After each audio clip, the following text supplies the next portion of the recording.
Live from clickorlando.com and WKMG, we're getting results in your neighborhood. Now it's 6:30. This is News 6 at 6:30, getting results. Thank you for joining us here live on News 6 Plus. I'm Ginger Gadsden. Yeah, glad you're with us. I'm Matt Austin. Let's get you right to that forecast. Some real good news in there. Meteorologist Jonathan Kegas. Yeah, if you want to be outside this weekend, it's going to be perfect. Rain chances up a smidge tomorrow. This is what sets the stage, though, for a near-perfect weekend. Cold front coming through, rain chances at 20%. The best opportunity going to be northwest of I-4. We're going to highlight that in your high-resolution future radar coming up in just 1 second. There we go for the weekend. 77 on Saturday afternoon, 79 degrees on Sunday. Crisp start on Sunday morning, 40s and 50s coming away. We are going to detail all of this neighborhood by neighborhood coming up in about 15 minutes, guys. Thank you, Jonathan. Well, a petition to rehire a teacher now has more than 12,000 signatures. Yesterday, we told you how Brevard County is not renewing Melissa Calhoun's contract because the school district says the AP literature teacher broke some rules. Yeah, so she broke that rule by calling a student the name they wanted to be called, not their legal name, without written permission from the child's parents. Today, after dismissal, News 6's James Barbero met students at Satellite High School rallying in support of the popular teacher. This is as close as the police would let us get to the students who are demonstrating. They gathered at the flagpole at dismissal, but now they're coming towards us, and we'll get to hear from them about their disappointment of losing a very popular teacher. I understand it's policy, but I don't think it's right. And just to see that she was just not renewed was truly very upsetting. How is she reacting to what happened? She has not reacted at all. She is teaching the exact same. You know, it is clear that she is upset about it, which she has every right to be, but she has just kept pushing us to do our best. She has not changed her teaching at all. It feels like she's keeping private, despite as much yes. attention as this is getting? Yes, I know she didn't respond about giving a statement or anything. No, she's kind of just keeping it to herself. I feel it's completely unjust, honestly. She was a kind, well-liked teacher, very well respected. Also, after dismissal, I talked to parents in support of Miss Calhoun. Brevard Public Schools told me she taught in the district for 11 years. And before Satellite, she taught right next door at the Laura Middle. With as much as our teachers have to deal with, it seems minute to have to deal with this as well. It seems more petty politics. Brevard County's Teachers Union is standing with Miss Calhoun too. We stand in solidarity with a teacher in Brevard for the actions taken against them for calling a soon-to-be graduating high school senior by the name the student has been known as for most of their high school career. The school district sent me another statement today too. They say Miss Calhoun broke a total of 4 state laws, board policies, and principles of conduct. You can read all of them, along with the full statement from the Teachers Union, on clickorlando.com. In Satellite Beach, Brevard County, I'm James Sparvero, getting results, News 6. Right now, people living in Seminole County have a chance to give their input at a meeting at Oviedo Mall. It concerns which projects should become priorities in the county. Now, we've already seen the impacts of some of these projects. Last month, Trooper Steve drove along the new improvements to the I-4 interchange with State Road 417 and the 429. This includes upgrades to make traffic smoother. News 6's Catherine Silver looks into what's happening now that will hopefully make a difference to your drive in the years ahead. You've probably been in this exact situation before. You're driving somewhere and you see brake lights ahead and you're thinking traffic never used to be this bad. Well, you're right. More than 85,000 people have moved here to Seminole County since 2005, and the county is expecting another 62,000 to call this place home in the next 20 years. I have to drive a lot for work, so I've noticed even in the last 3 years there's an increase in traffic. It's kind of crazy. It's like it seems like it takes almost 10 minutes to get across the street. So how are they not only addressing those concerns, but also planning ahead? We're meeting with the county's transportation planning manager to find out. Of course, with the population comes the traffic. Bill Wharton didn't just discuss those potential projects with us, he showed us. So anyone can go on this website and see what might be a priority in their own neighborhood. Yep. This interactive map pinpoints those priorities. We're looking at widening Lake Mary Boulevard to 6 lanes from Reinhardt to Country Club.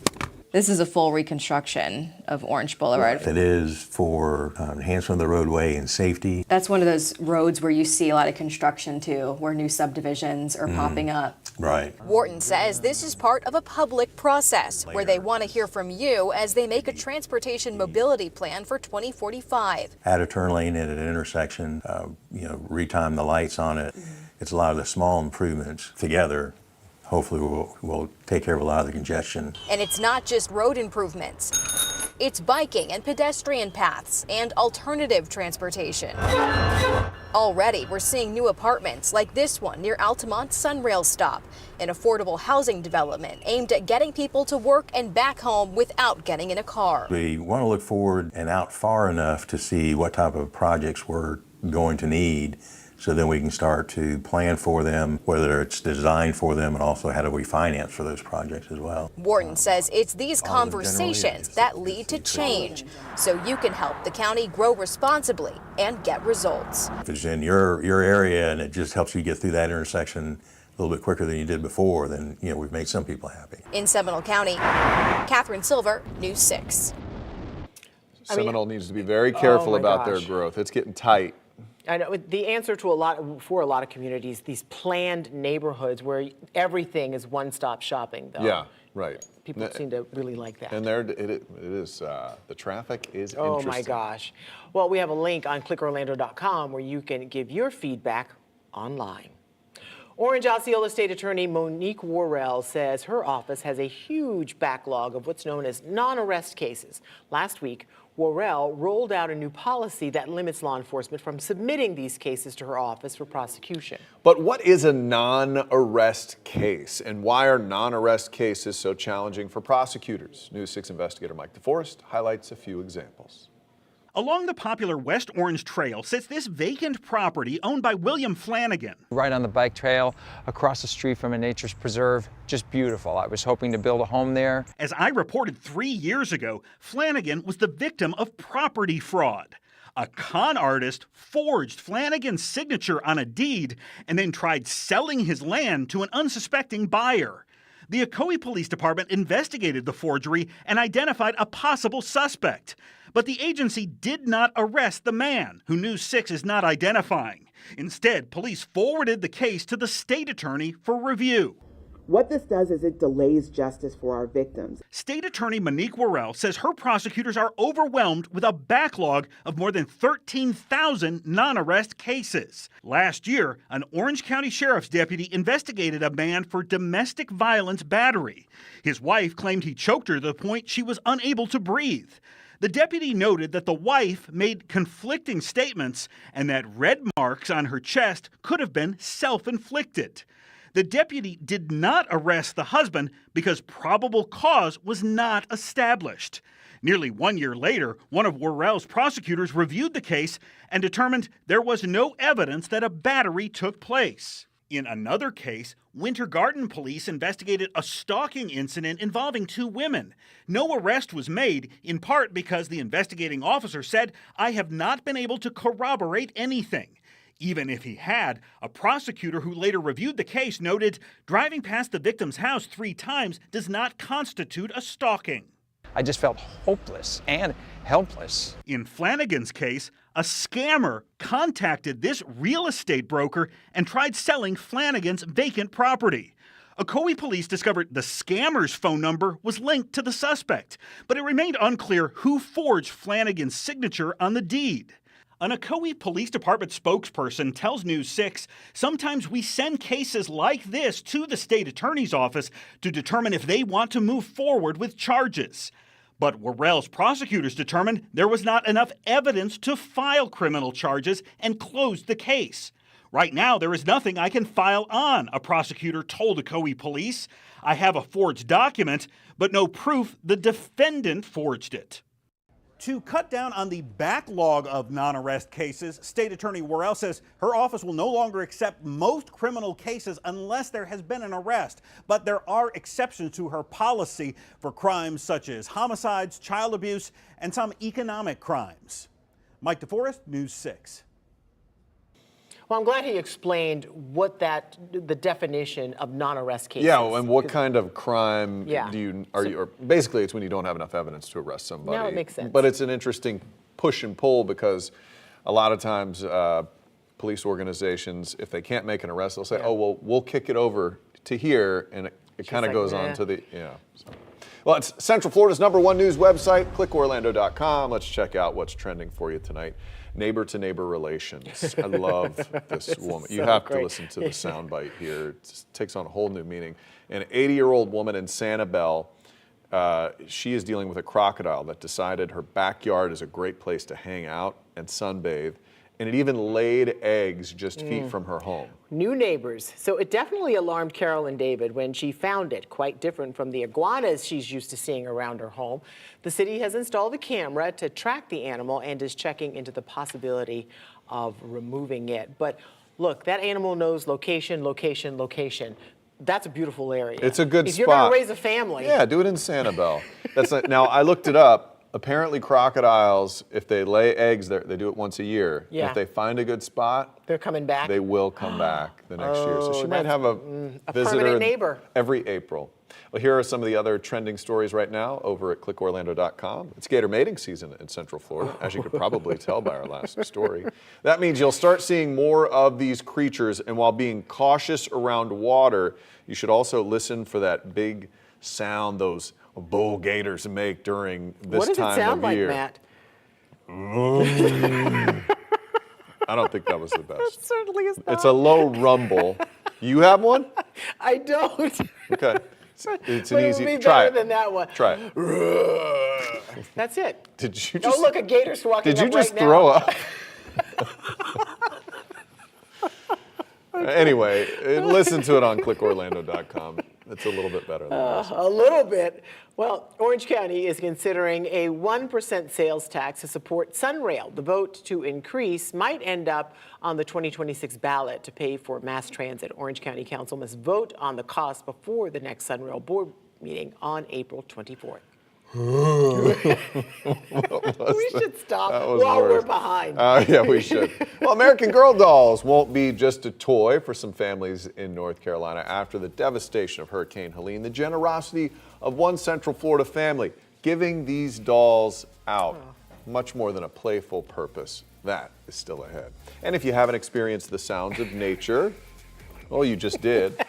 At the Orlando Science Center's Life exhibit, though, get ready to be transported to other worlds. This multi-million-dollar upgrade is bringing wild vistas to life. You're watching News 6 at 6:30 live on News 6 Plus, getting results in a pop cut, Cocoa, and all of Central Florida. We'll be right. Oh, that was pretty good. We'll be right back. Get there. Brought to you by your local Toyota dealers. Toyota, let's go places.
A milestone for a Central Florida attraction. It has been 1 year since the Life exhibit presented by Dr. Sarah Layton opened at the Orlando Science Center. Have you seen it yet? I have not, but I'm going to. All right, News 6 anchor, Insider Guide, Crystal Moyer shows us how this exhibit is promoting conservation efforts through the eyes of animals.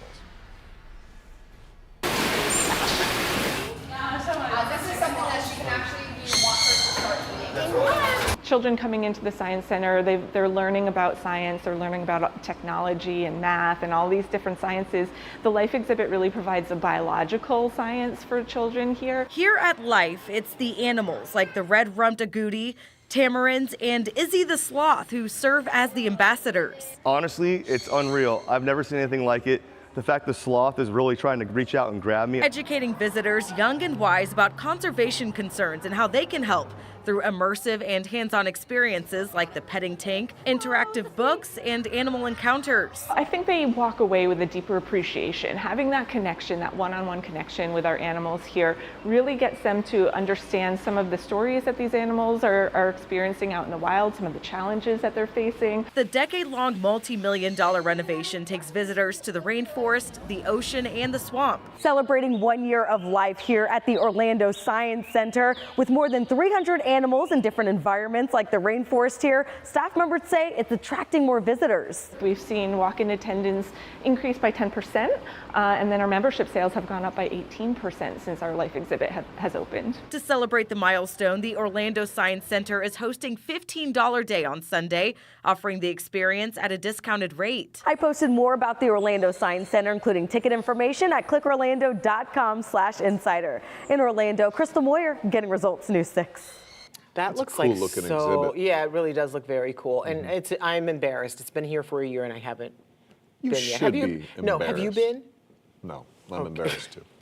Let's take a live look at the Launch Credit Union camera. I'm embarrassed for you now, that answer. Two of us on one desk, probably three if you count Jonathan Kagas. Jonathan, do not play in our reindeer games. Just don't. I'm not going to Don't. say a Save word, yourself. but I'm sure you can learn more about that whole mating call thing that you were talking about before. Do you have one? You have a good one? No, and I'm not You won't doing try it. Really? I mean, I did it, Jonathan, and I have a sore throat. It was so beautiful that I cannot You can't even improve compete. on perfection. That He's is a right. scientist. Gotcha. Speaking of perfection. Oh, this This weekend. week, bring it. Yes. Talk about a transition. Teed that right up guys. for you. Oh, yes. Yeah, that's all you. All right, so downtown Orlando, live look with our Light Orlando Delivering Hope Skycam. Beautiful sunset tonight, just a few passing clouds. Mainly those puffy heating of the day clouds. Those are coming down as the sun sets this evening. We will see a mainly clear sky tonight. Temperatures back to the upper 70s. The breeze out of the east at about 10 to 15 miles an hour. That wind is going to shift tomorrow behind a cold front that's going to bring in some relatively cooler air for the weekend. 81 in Groveland, 81 also in Leesburg. We're back to the low to mid 70s on the Space Coast. Palm Coast, good evening. We are at 74. Bunnell, we're back to the mid 70s also. Marineland, we're hanging in the low to mid 70s also. Here is our front. This is going to change everything for the better if you are a fan of comfortable weather anyways. Scattered thunderstorms erupting into Tennessee, Mississippi, Alabama tonight. This is our front that will try to give us a few thunderstorms. The main word there is try. I think most of us are going to be dry as this front comes through, but there will be the opportunity, just a 20% shot for a few downpours. 60 degrees when you wake up in Leesburg tomorrow, 59 in Daytona Beach. We're at 58 degrees in Palm Coast, rain chances at 10%. Now tomorrow, we're back to a 20% shot for storms. That's mainly to the north and west. We're back to the low to mid 80s for afternoon high temperatures, maybe a degree or two warmer than where we should be for this time of the year. Now here's a look at your pinpoint, accurate forecast. Your forecast is sponsored by the Florida Lottery. Okay, so here comes the front. There's 6 o'clock on our Friday evening, and we'll take a look at the higher resolution modeling in just 1 second to give you a better idea. But our front timeline tomorrow evening and through the overnight, that's when it slides through central Florida. The cooler the colors, the cooler the air. So the greens and the blues that start to come down the Florida peninsula give us the sunshine back. It's that drier, more comfortable air. We're starting things off on Saturday morning in the 50s, 77 for a high on Saturday. Lots of sunshine, more sunshine continuing anyway on Sunday. We're pushing 80. We're going to start things out, though, in the 40s and 50s. So a nice, crisp morning. Savor that. if you like the kind of cooler starts, we know the days are numbered as we continue to go through April and work our way into May. There we go with the wind tomorrow. That's going to crank up a little bit. Be mindful tomorrow that the wildfire threat is going to go up a little bit because it's so dry, and we have the wind starting to crank up as well. Stray downpour remaining through the evening. There's the sea breeze coming together through I-75. Most of us are dry tonight. Most of us are dry again tomorrow. Watch what happens. There's 7 o'clock. We have a few of these scattered downpours, maybe a rumble of thunder trying to sneak in. That's as the cold front itself comes through. A few showers. There's midnight on Saturday, early in the morning, hanging on to a stray shower along the Space Coast. Otherwise, though, we're going to clear things out behind that, and I mean, a near perfect weekend, again, if you like it nice and comfy. 77 degrees on Saturday, start off in the 50s. We're back to the low 50s. I think a few people will be in the upper 40s. To start on Sunday morning, so a nice crisp start, very warm afternoon, and then the warming trend is back. 85 on Monday, pushing 90 degrees by Tuesday, guys. Oh. All right, looking good, Jonathan. Thank you. Our next stop on the road is Claremont. So if you live there, we want to hear from you. What makes that community special?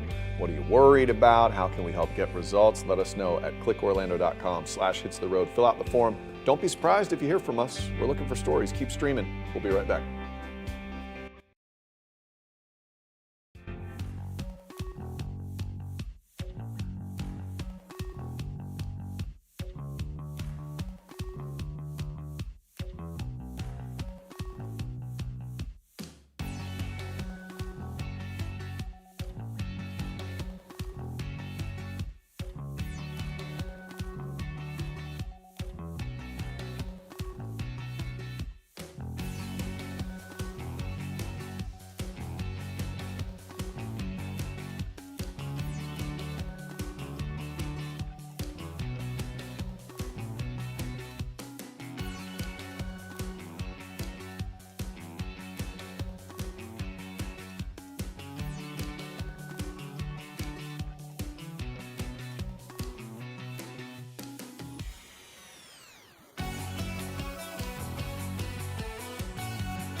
Well, it has been 2 months since Hurricane Helene ravaged much of the southeast, but people living in North Carolina were hit hard.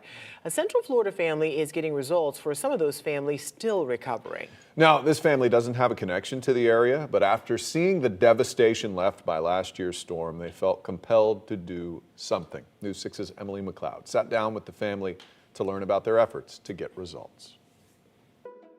So this doll is for Macy. How old is she? She's 8 years old, 8. and she's got bangs. Brown bangs. While this might look like playtime, it's actually the beginning of Anna the Appalachian doll's journey to a little girl who needs her. There's the Anna doll. So this is her meat outfit. We call them the meat outfit. After seeing the devastation from Hurricane Helene back in 2024, Angela Tilsher felt the strong urge to help people impacted by the storm despite not having a connection to the region. We fix up American Girl dolls and we refurbish them, and then we decided during that time, what if we gave them a story? And so we created the story of Anna, the Appalachian doll, who goes through what they went through, and now we'll be their friend to help them through it. What's up, Appalachian families? We're going to show you some of the dolls we've been working on. This is Hallie and Caddy. They lost their entire home. We first learned about the Tilshers after seeing a report from David Begnaud on CBS Mornings when the girls brought dolls to North Carolina. Oh my goodness, you guys! It is so great to meet you. Are you guys huggers? Yes, you are. Can I give you guys a hug? We had to meet Angela along with her two daughters, Kinsey and Kaylee, who also have their own American Girl dolls. How does that make you feel that you're helping other girls feel that same happiness that you feel when you get to hold your doll?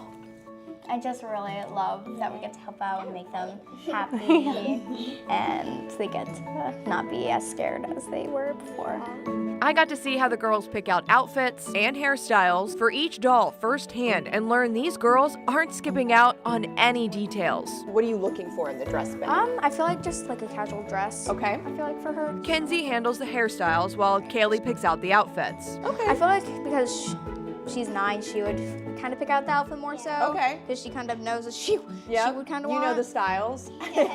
Each doll is packed up with some other surprises, like a mini Bible, a brush, a pajama set, a puppy, and a coloring book. We made a coloring book of Anna for the children to go with the dolls. That's perfect. And so she, this is just a book of affirmations. Oh, look how cute those pictures are. Yeah. And this way they can kind of process their emotions in a safe way that's not threatening. Since Christmas, Angela Tilsher says they've sent around 200 Anna dolls, each one sent with love and care. Everything is well thought through for them so that they know somebody thought so much of them that they're not just getting a random doll, they're getting something that was thought out for them. If you would like to learn more about the Tilshers or donate to their cause, we put a link with more details inside this article on clickorlando.com. In St. Cloud, Emily McLeod, Getting Results, News 6.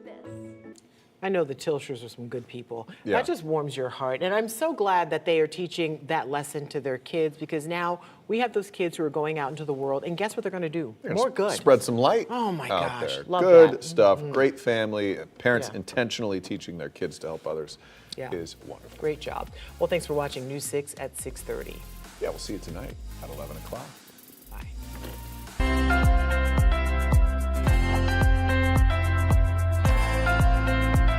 Maybe you've felt it. Your heart seems to skip a beat, or it seems like it's racing for no reason.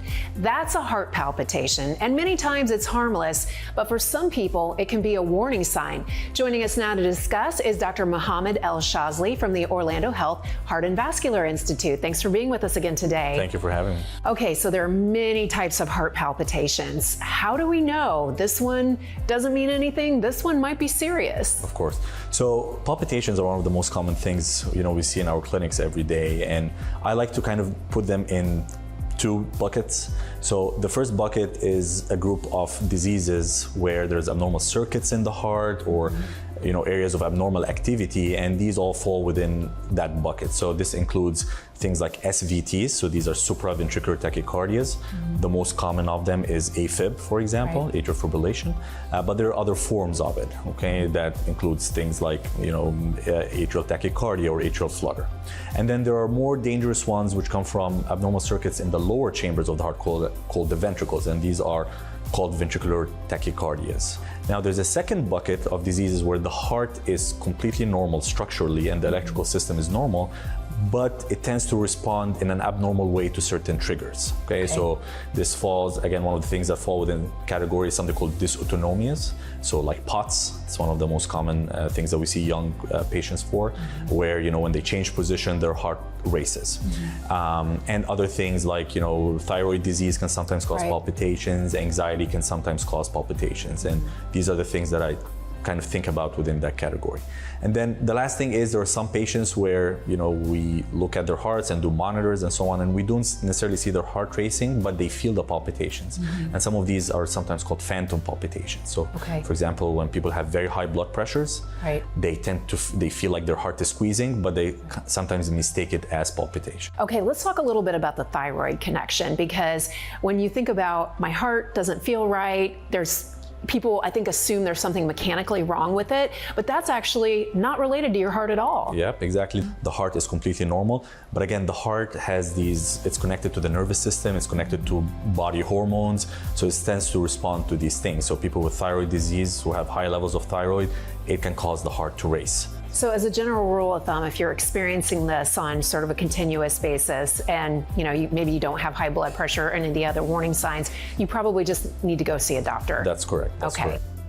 It's another reason to choose well with Orlando Health. If you would like more information, you can visit orlandohealth.com/heart.